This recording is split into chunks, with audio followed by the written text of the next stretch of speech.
Okay, this is going to be a series of videos dealing with a proportioning valve and brake issue on this 1993 Honda Civic Del Sol with a VTEC motor. I have disc brakes all around. Car had been sitting due to not passing emissions. I had done a brake job prior to it, thought I'd be good to go, went to drive it, and on a trip to the alignment shop, I had the brake light come on and it wouldn't go off. I verified that my parking brake was not the culprit. So I learned through experience sometimes that means your fluid's low. Well, I had filled it up to max, and I'm now driven to the alignment shop, which is literally 2 miles down the road twice. You've seen how much the fluid's gone down. It's all the way almost touching the minimum line. And that told me I have a brake leak, so I looked around to figure out where. Traced the lines to the proportioning valve. And here you can see the bracket underneath this proportioning valve, how scaled all the paint is. And that's a likely sign of brake fluid, as brake fluid eats paint. Way down there is a similar pattern of paint peeling. There you can see where all the paint has peeled. So I definitely know it is a brake fluid leak, and seeing that that reservoir has dropped again, I know it's an active leak. I looked this proportioning valve over, and this little weep hole right in front, right there, is where the fluid's coming from. Normally that has a little rubber plug in it, but apparently the rubber plug, if it's like other vehicles, pops out when there's an internal issue.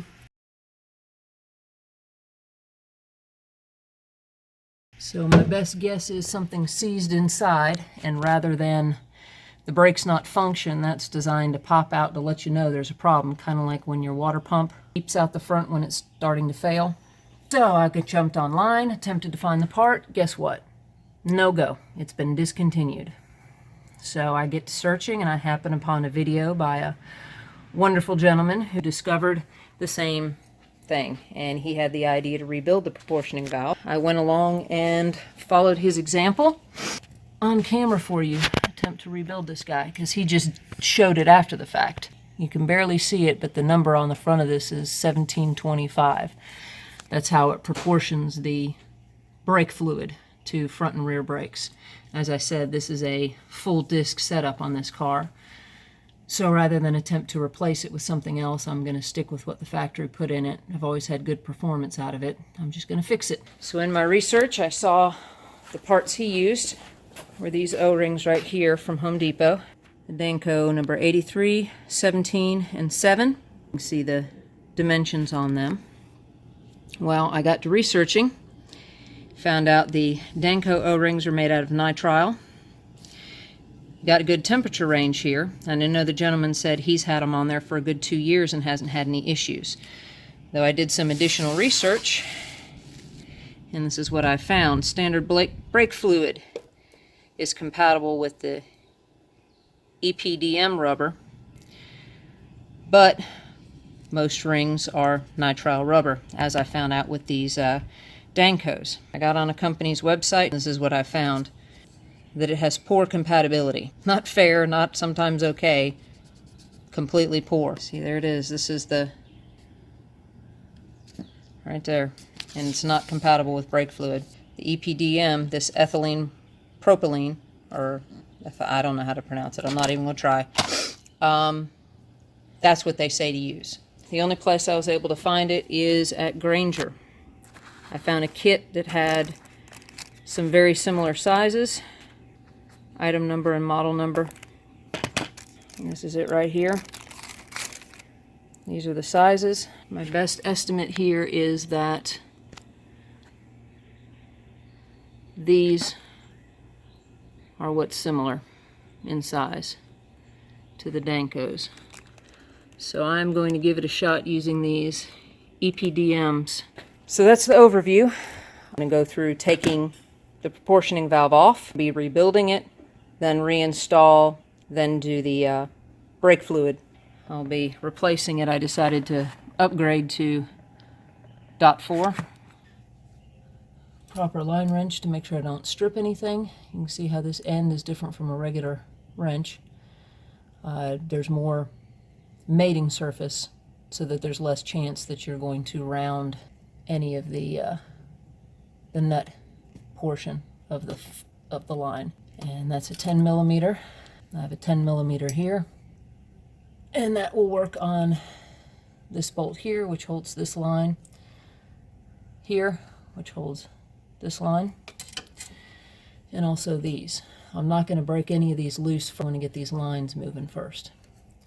I have a towel placed down here to try and catch anything that leaks. Also going to pull some of the fluid out of the brake booster, which is here to the right, that I hopefully don't make a huge mess. You're going to take your lid off, use a turkey baster, insert it down into the brake reservoir, and pull it out and put it in your bottle. We're going to have to bleed the brakes anyway, so there is 0 sense in running all this nasty, dirty, disgusting fluid back through the system when you can go ahead and suck out the bulk of it and put in fresh to bleed the system. And this is some disgusting fluid. I don't think the previous owner ever changed it. And the scary part is I added fluid to it. That is some disgusting nastiness. Ugh. Yep, definitely needed to be changed. Drain it as best you can. Then we're going to start taking things apart. I'm going to start with the bottom lines. This is nice. The way this works is there's a cut that's just big enough to slip it over, and then you wiggle it there onto, and it's got a nice biting surface. You've got 5 points, and then where this bridges across here, across the flat surface, so it gives you the best possible hold. There we go.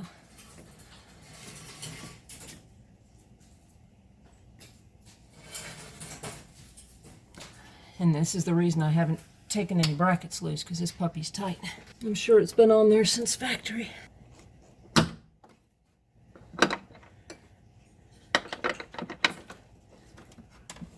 So once I broke it free, switching over to my standard wrench, which gives me a little bit more options to get on here. Sometimes you want to curse the Japanese for being way too efficient with these cars. Everything fits just right. Got it almost all the way loose. I'm going to leave it attached while I break the others loose before I completely pull it out. I'm going to move on to this fella here. Jeez. Like I said, it's no joke. These puppies are on there tight. Well, these line wrenches are a must. I've got him loose. Now we'll move on to the next guy.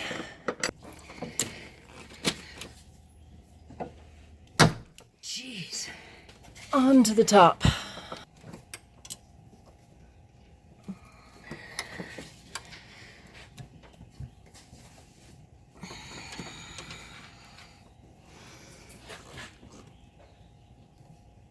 There she goes.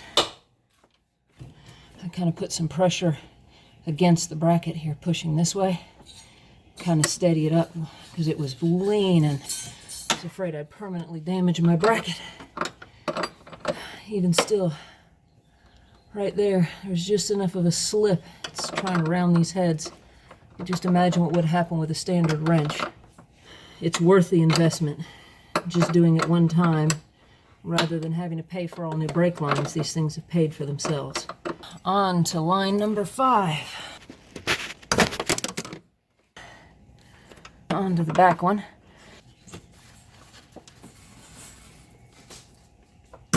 Okay, I've got everybody significantly loosened up. Now again, you'll notice I didn't remove the bracket because the bracket gave me stability while loosening these. If it had been floating around in here, I would have bending lines. Okay, last one coming out. There it is. See, they're all loose. All right, changing gears onto removing the bracket.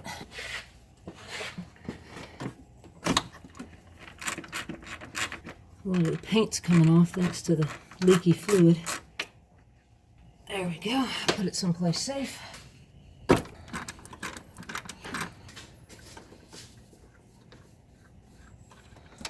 Okay. Paint actually stayed on those better than I thought.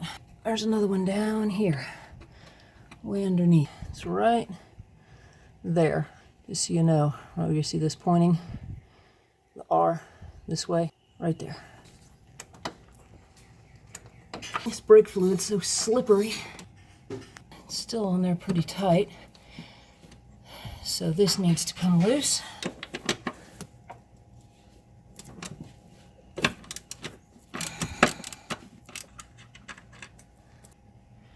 Alright, I'm gonna get this guy loose.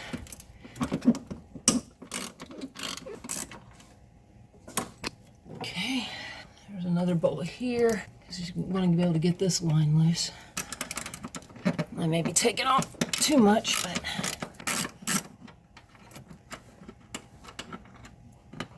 that's your fuel filter, by the way, over here.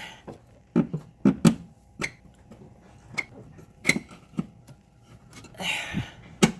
Wiggle him out of the way. There we go. And I can get that loose. Should just be a matter of working the brake lines out little by little. There's one, two. See, taking this bracket over here loose, it was under the fuel filter bracket. Made this guy wobbly so we could get to him. This guy over here comes out nice and gentle. This guy on the down below, he pulled out easy. This guy here, he's out. Now this little booger, he was the hardest one to unscrew.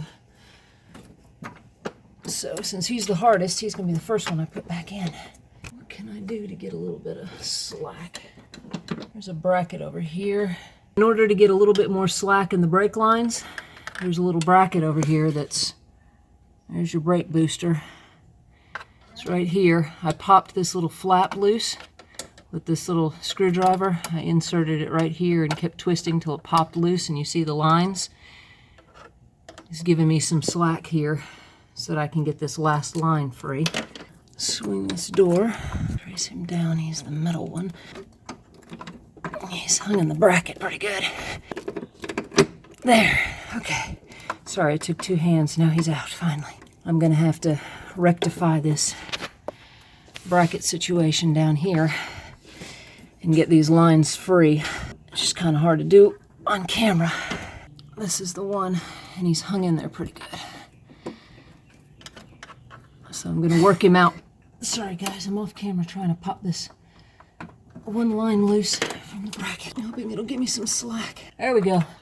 There, I finally twisted. Got it to twist, and it let go of the lines.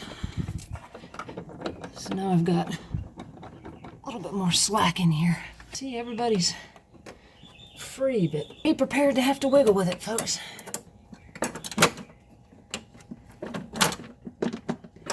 There. Hallelujah. The beast is out. All right, like I say, it's leaking from here, and this is a lovely little gooey, gross specimen. Our next step is to remove those safety type screws. Next part, disassembling the proportioning valve. Spray it down with some brake clean. And just so you know, the security bit is a Torx 30. The bit looks like this. Fits right in there. You want it to be a tight fit. You don't want it to be sloppy.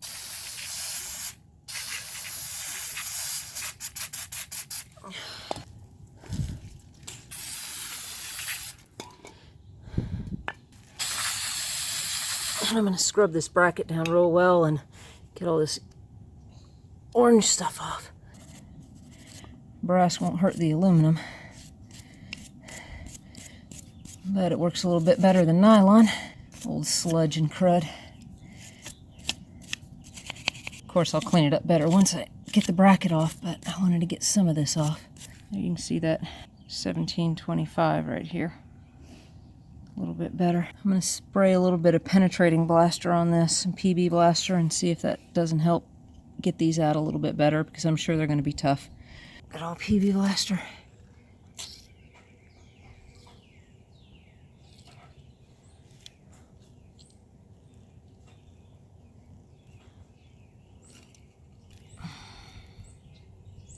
All right, I let it penetrate a little bit, and it still wants to be tight. too tight to hold with my hands. So I'm going to try and do it in the vise. See if it'll cooperate. Still doesn't want to let go. I'm going to spray a little bit more PP Blaster and let it soak a little while longer. I've got one that's cooperating and one that's not. So I've got one out and the other wants to strip. Hoping maybe if I get one out, the brackets swing and maybe I can swing this thing around. It's just chewing up the screw. Alright, so I clamped it down in the vise and twisted. I got the bracket to move, and I've got this portion to move. I'm hoping maybe that'll help loosen the screw some. Of course, the screw's not moving one bit. Step up one bit. Haha, it worked. I about rounded off the heads of the screw, but it was just enough. I was able to step up to a T35, tap it gently with a hammer to get it to bite. You can see it's walking out. So if one of yours happens to strip, if you can get one out, get to wiggle, kind of loosen up if there's any rust or corrosion that's gotten in there that's maybe caused the screw to bind. If you've stripped the Torx, just very carefully step up to the next size up and just keep gently tapping it in. I noticed when I was readjusting there's a little spring in here pushing against me. I don't want this to fly off.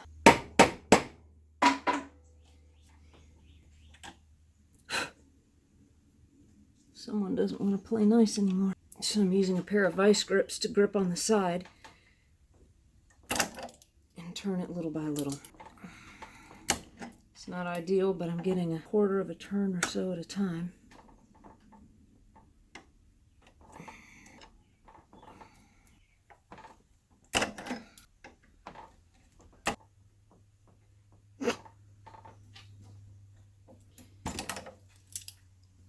Hey you guys, checking in from the future. Anyway, just wanted to say that's the end of part 1. I'll be posting a link to part 2 in the description, and hopefully I'll have it up here at the on the end caps. Anyway, just wanted to let you know I apologize that I did not have footage of me actually fully disassembling the proportioning valve. I had a corruption on the SD card and lost some of the files during transfer. And that happened to be one of them when I was actually taking things apart and replacing the O-rings. But at the beginning of part 2, I kind of go over what I did. So the data's not lost. I just don't have me actually doing it to show you. So tune in. I've got all the part numbers and what I used, where I used them, and just wanted to let you guys know that.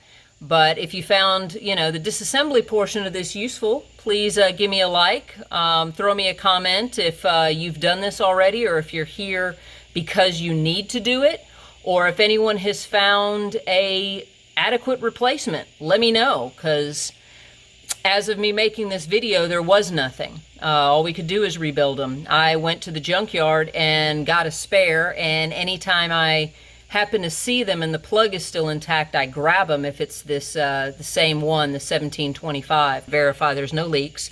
Anyway, let me know what you guys have done and what's been your solution to the problem, or are you doing what I'm doing? And if you've already done it, how long did it last? Did it start leaking again? Weigh in, let me know. Likes and comments keep these things alive for the algorithm so that it pushes it out there so other people can find it when they need it to keep these cars on the road. All right, you guys, take care. Thanks for watching. Bye.